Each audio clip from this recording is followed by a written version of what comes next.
Estamos lá novamente para trazer mais informações para você no dia a dia aqui da região do ABC. Temos o prazer hoje de ter aqui o advogado, nosso amigo, doutor Álvaro Barbosa, que vai contar para nós um pouco do seu trabalho. Tudo bem, meu amigo? Tudo ótimo, Walter. Um prazer poder fazer hoje aí o seu programa. Que bom. Doutor, a gente sabe que a advocacia ainda é um dos pilares que mantém a democracia nesse país. Nós precisamos saber sempre da oportunidade de conhecer as leis e de poder garantir essas leis para as pessoas que precisam. E mesmo assim, no dia a dia de hoje, conforme estão fazendo principalmente no Supremo, como que fica o papel do advogado sabendo que 2 mais 2 não são 4? É um dilema muito grande, viu, Walter? A gente costuma dizer, para quem é da exatas, faz a conta lá, 2 mais 2, resultado natural 4. Para quem é da parte de ciências, consegue fazer as fórmulas e chegar a um resultado químico lá que realmente atende uma expectativa, mas para quem é do direito é uma caixinha de surpresa.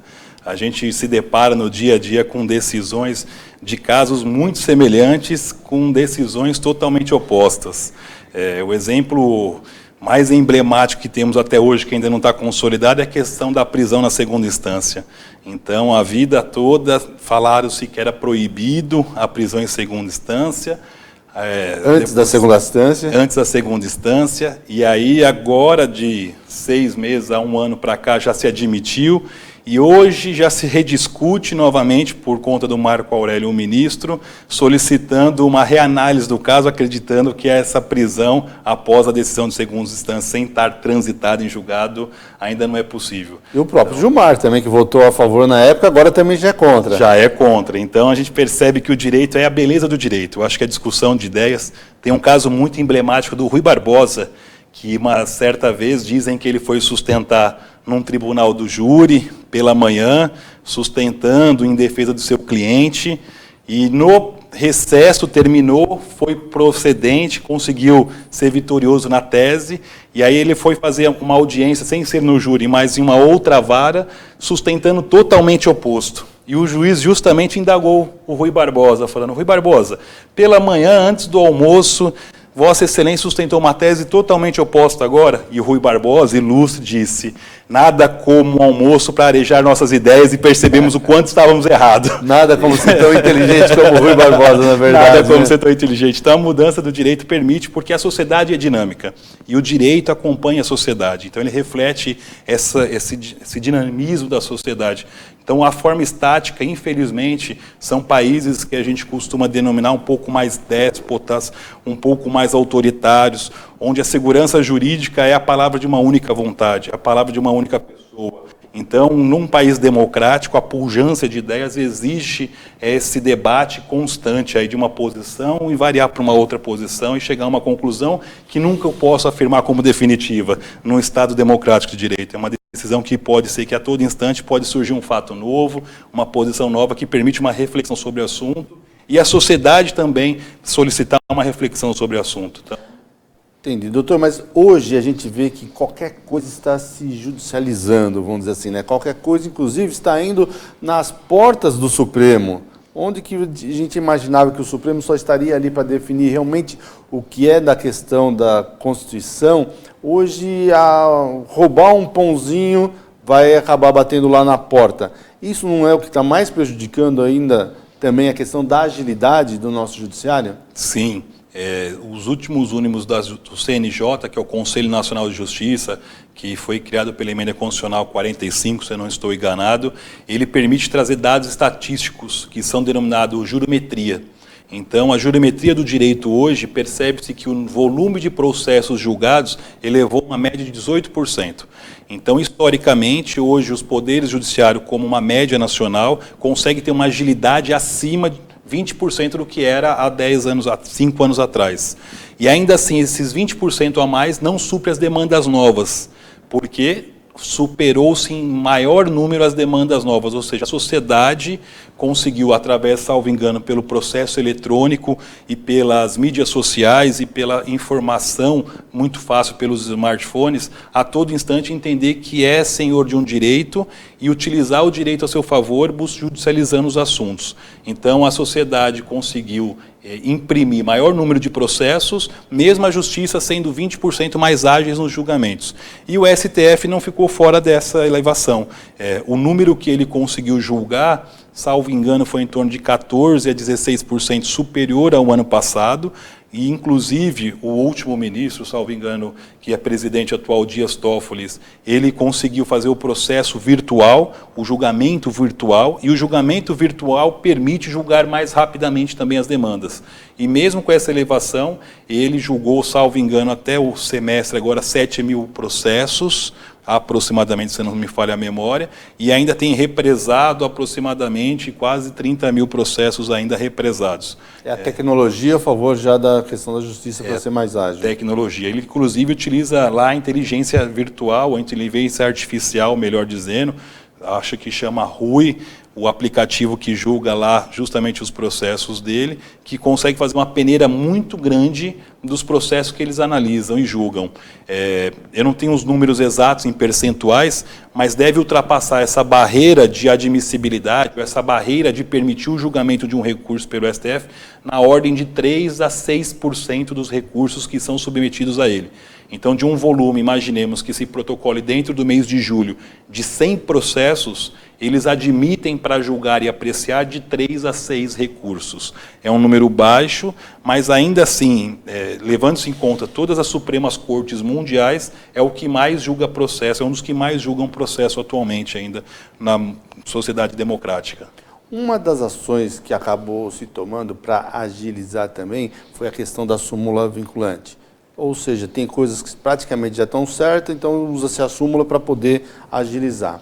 Mas vou te dar um exemplo, até que criou muita confusão aqui, que eu já vi, sobre, por exemplo, mulheres que não podem fazer o exame de gravidez antes ou depois de serem demitidas, né? Então, a pessoa sai da empresa, o patrão não sabe se ela está grávida ou não, não pode pedir o exame para ela e depois de algum tempo ela volta pedindo para ser ressarcida porque ela estava grávida.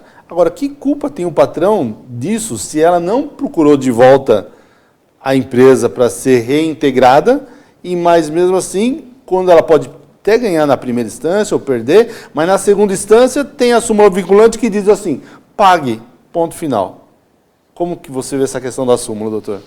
A súmula ela dá uma segurança para os operadores de direito como um todo e para a sociedade. Ela permite, sobre determinado tema, ter uma previsibilidade de um julgamento, ou seja, uma hipótese de quase certeza de como será julgado aquele assunto ou tratado aquele assunto. A gravidez da mulher é um tema que oscila também com bastante frequência. Então, recentemente foi julgado, salvo engano, pelo TST, o TRT de São Paulo, ou TST de Brasília, essa última semana, uma grávida que se recusou a retornar às atividades ao trabalho, ela perdeu o direito à estabilidade. Então, a empresa, conhecedora da sua situação de gravidez, ofertou o emprego para ela retornar às atividades, a empregada, por 3 vezes, se recusou, o juiz que julgou o assunto entendeu que ela perdeu esse direito à estabilidade. Infelizmente, o empregador ele chama o princípio da alteridade. Então, a CLT ainda manteve, mesmo com a reforma trabalhista, um princípio que denomina alteridade. O que seria esse palavrão da alteridade? É o risco do negócio ou da atividade econômica. Então, o empregador, aquele que se dispõe a empregar, a realizar uma atividade empresária, a fazer uma atividade econômica, ele tem que ter uma previsibilidade de que ele faz aquilo para oferir lucros.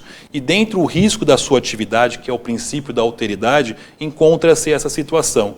Ou seja, mesmo ele não agindo com dolo, ou seja, com má fé, presume-se que o negócio dele seja tão produtivo e tão rentável que ele possa absorver algumas questões de questão social. Ou seja, a empregabilidade da pessoa grávida ou da gestante é por uma questão social, uma questão de garantir um Estado que possa garantir a grávida que cuide do seu filho seja um bom cidadão e uma ótima formação. Então, esse esse ajustes de contas, que assim poderia dizer, está dentro do risco da atividade empresária.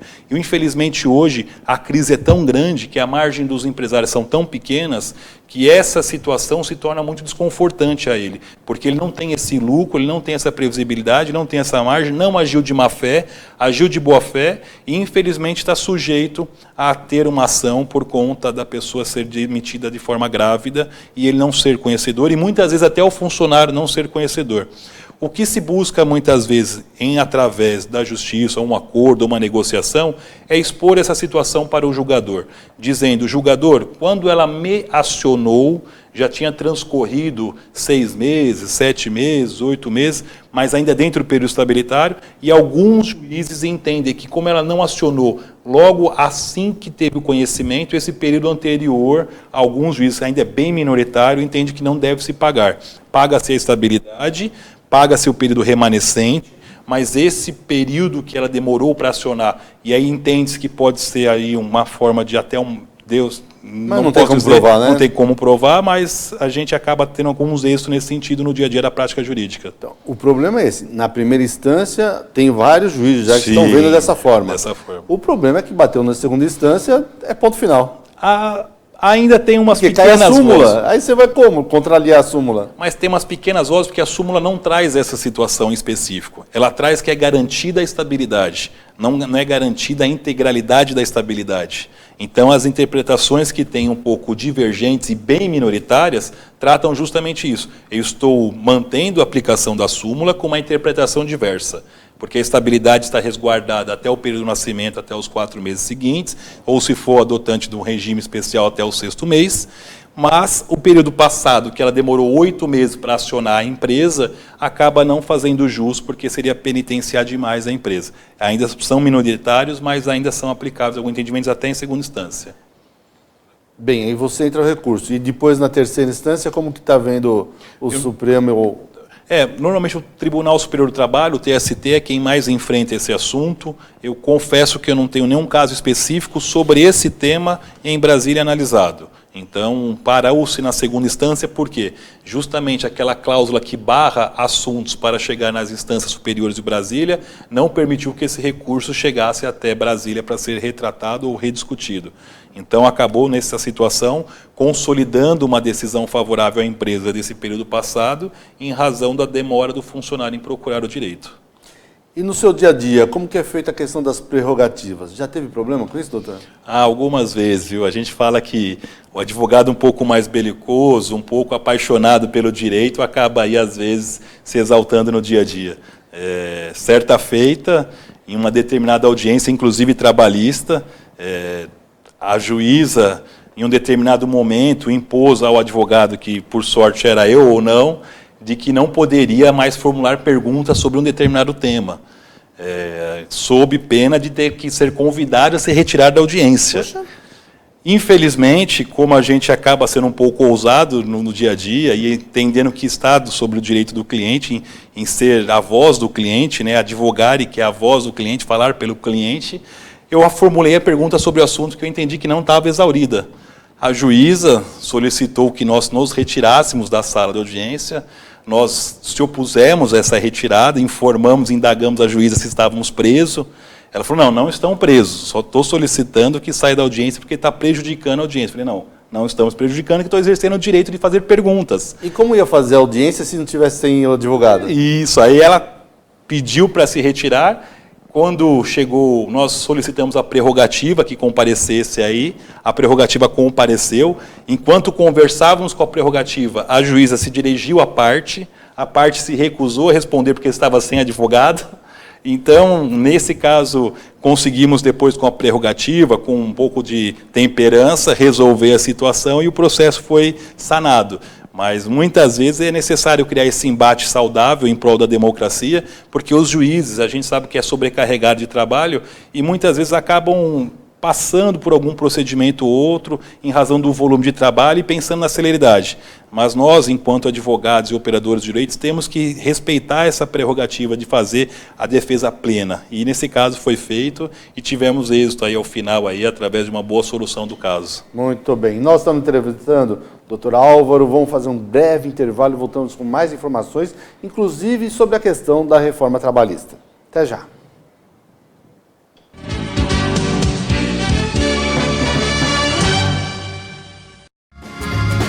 Viaje mais! Prepare-se para conhecer os mais belos lugares do planeta, de segunda a domingo em 2 horários, às 13h30 e à meia-noite, na rede NGT Canal 48 Digital e na TV Grande ABC Canal 3 NET. Agora você tem um encontro marcado com Walter Esteban no programa Viaje Mais!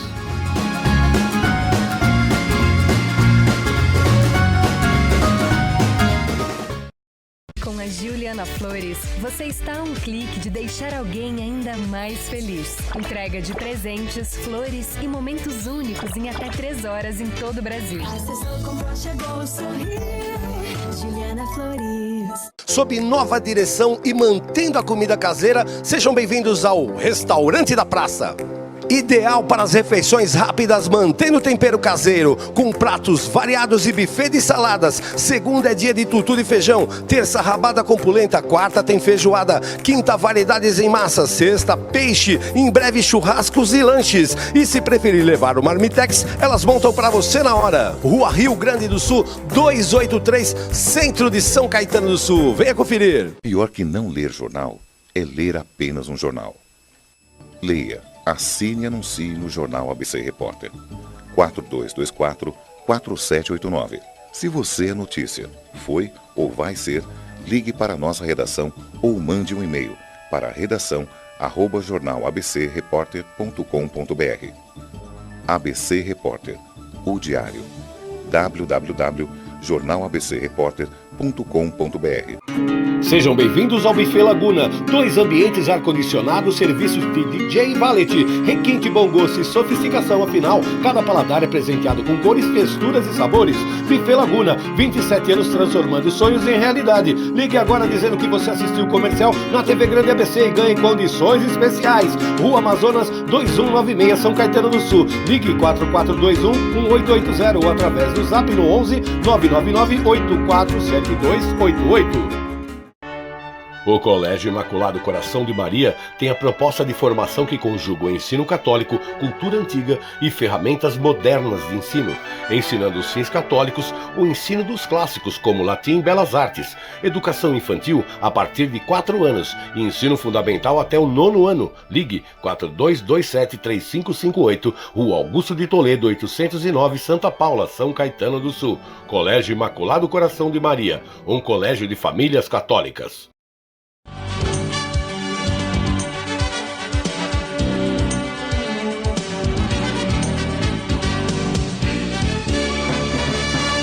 Hoje trata da questão da justiça, principalmente do seu dia a dia, o seu direito, e que você precisa sempre ter um advogado ao seu lado para realmente garantir o que está escrito nas leis do Brasil.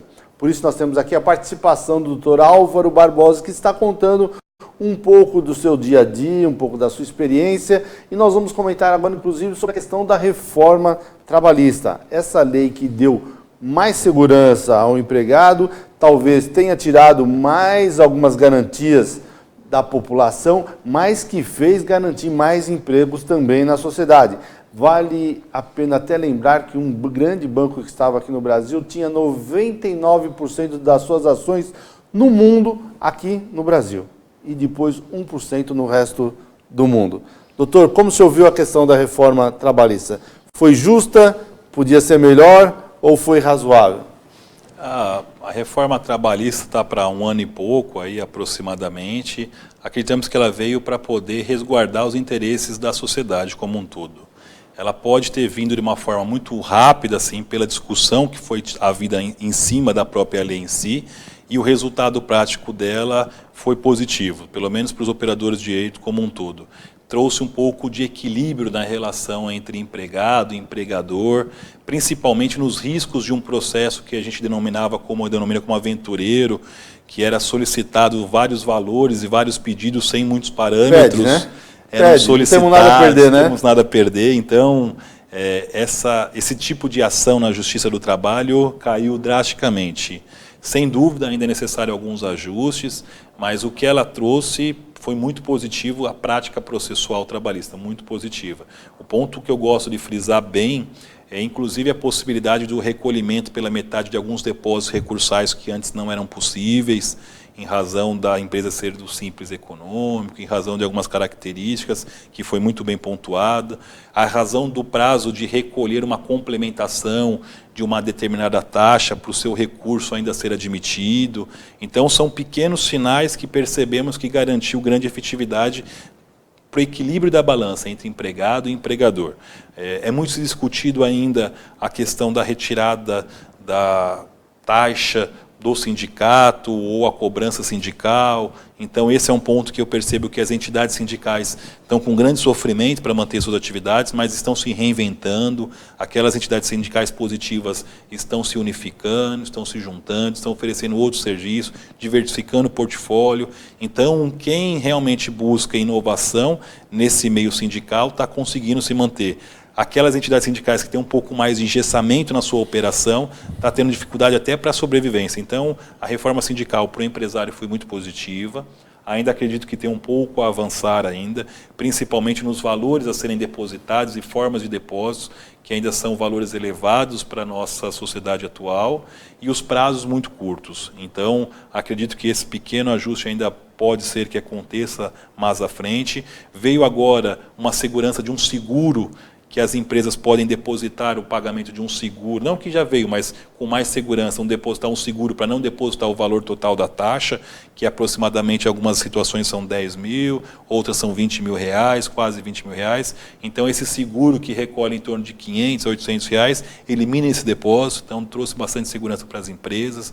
Então, acho que a reforma trabalhista trouxe um pouco mais de equilíbrio nas relações no dia a dia e tirou aquelas ações que eram, com todo respeito, aí, muito aventureiras. Então, ela trouxe mais profissionalismo ao operador trabalhista do direito, que exige liquidar os seus pedidos, que exige colocar exatamente real por real do que ele está pedindo e não deixar pela estimativa do juiz. Então, esses pontos, para nós que estamos na prática do dia a dia, foram muito positivos e eu acredito que o Poder Judiciário como um todo também ganhou. O volume de ações, ele vem fazendo uma parábola, vai subindo, vai descendo, vai subindo, vai descendo, voltou a ter uma crescente recentemente, mas teve uma queda muito drástica aí, logo após reforma, uma queda de quase 60% a 70% do número de ações novas, agora já está equilibrando para voltar em volta de 40% a 50% da época antes da reforma. Então, acredito que esse equilíbrio está sendo bem positivo aí no meio trabalhista. Data vem aos nossos colegas, mas tinha, na maioria das peças hoje, né, o copo e cola, principalmente na questão do dano moral, que acabou virando uma indústria já contra qualquer empresa. Isso também foi uma questão que agravou muito a questão da sentença, e dos valores também, porque para você provar o dano moral, praticamente bastava a palavra do empregado, e não tinha mais o equilíbrio. Hoje, na questão, mesmo a pessoa tendo que pagar, ainda continuam colocando dano moral, ou já deu para ver que era realmente mais uma armadilha? Não, continua os pedidos de danos morais com uma diferença muito drástica, os valores solicitados. Então, era comum pegar ações trabalhistas com pedidos de danos morais na ordem de 1 milhão, 1 milhão e 500 mil, 500 salários mínimos. Era muito habitual e comum.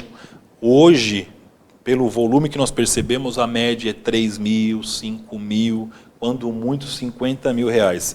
Então, os pedidos de danos morais, quando verdadeiros, eles permanecem. O que alterou foi o valor fixado para esse pedido anteriormente, que o advogado do reclamante colocava: entendo que essa ofensa a meu cliente chega à ordem de 1 milhão de reais, chega à ordem de 500 mil reais. Hoje, esse mesmo pedido, muitas vezes, vem à ordem de 5 mil reais, 10 mil reais, 50 mil reais. Claro, permanecem os pedidos altos, com valores altos, mas percebemos que virou exceção, não mais a regra como era. E a própria prova do dano moral, ela também hoje exige certa robustez. Então, a palavra unilateral do reclamante, como algumas vezes era aceito, hoje ela tem mais dificuldade de ser aceita. Então, é necessário haver aí uma realmente produção de provas da ofensa que esse funcionário recebeu, que esse reclamante recebeu, porque realmente há empresas que ainda continuam desrespeitando alguns direitos dos trabalhadores, mas ele necessita de alguma certa prova para poder ter esse direito resguardado. Se fala muito hoje, doutor, na questão de fim até da justiça do trabalho. Como que você vê essa, eu não sei se pode dizer isso, que é pensamento, se é ideia, se é vontade de alguém, o que você tem visto nesse dia? É que é uma calcanhar de Aquiles esse assunto, para nós operadores de direito, inclusive também. A justiça do trabalho ela tem um custo, que se assim por dizer, ou ela exige um volume de investimento para entregar justiça muito alto, são da ordem de bilhões por ano. E muitas vezes se discute se outras justiças que já existem poderiam absorver essa demanda de processo e diluir esse custo. O papel do juiz trabalhista é um papel excelente, bem exercido, com boa qualidade, com bons resultados, com boas garantias dos direitos da sociedade como um todo.